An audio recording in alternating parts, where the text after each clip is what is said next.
அழகே அழகு சீரியல்ல அடுத்த வர எபிசோட்ல நம்ம சுரேஷோட அப்பா இருந்துட்டு மதியை பிடிச்சி பயங்கரமா திட்டி விட்டுட்டாங்க. ரோட்ல போறவங்க எல்லாரும் மதியை எப்படியெல்லாம் பார்த்துட்டு போனாங்க தெரியுமா? இதை நம்ம குடும்பத்துக்கு எவ்வளோ பெரிய அவமானம்னு தெரியுமா? இந்த வீட்டில் இருக்கவே எனக்கு பிடிக்கவே இல்லை. ஒன்று அவங்க இந்த வீட்டை விட்டு வெளியே போகணும், இல்லை நான் வீட்டை விட்டு வெளியே போகணும் அப்படின்ற மாதிரி சொல்லிக்கிட்டு இருக்காங்க. டக்குன்னு மதி இருந்துட்டு யாரு என்ன அவ்வளோ கேவலமாக பார்த்த மாதிரி இல்லை, ஒருவேளை உங்கள் கண்ணு கூட அப்படி பார்த்துருக்கலாம், இல்லை இந்த வீட்டை விட்டு நான் எதுக்காக போனோம் அப்படின்னு சொல்லிட்டு நம்ம மதி சொல்லிட்டு அவங்களுடைய வேலையை பார்க்க கிளம்பிடுறாங்க.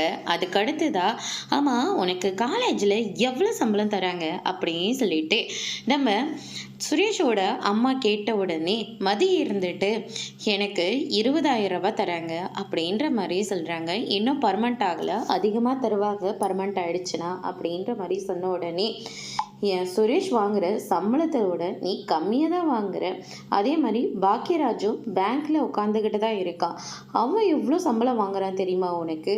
உங்கள் சுரேஷ் இவ்வளோ படிச்சிருக்காரு, இவ்வளோ சம்பளம் வாங்குறாருன்னு சொல்லிக்கிட்டு இருக்கீங்களே, ஆனால் இப்போ அவர் வீட்டில் தானே உட்காந்துக்கிட்டு இருக்காரு, ஆனால் நான் வேலைக்கு கிளம்புறேன் அப்படின்ற மாதிரி சொல்லிடுறாங்க. இதை கேட்டோன்னே அவங்க பயங்கரமாக கோவப்படுறாங்க.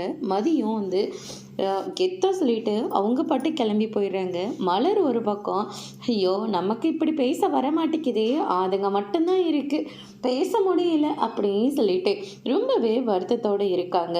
இவ்வளோ கட்டப்படுத்தோன்னா முதல்ல இவளோட கன்னத்தில் கையை வச்சாதான் இவ அடங்குவா அப்படின்னு சொல்லிட்டு மலர் தான் இவங்க எல்லாருக்கும் மலரை பிடிச்சி பயங்கரமாக திட்டி விட்டுடுறாங்க. இதை பார்த்த மாதிரி ரொம்பவே கோவப்படுறாங்க. அதோடு இன்னைக்கான பிரம்ம முடிச்சிருக்காங்க.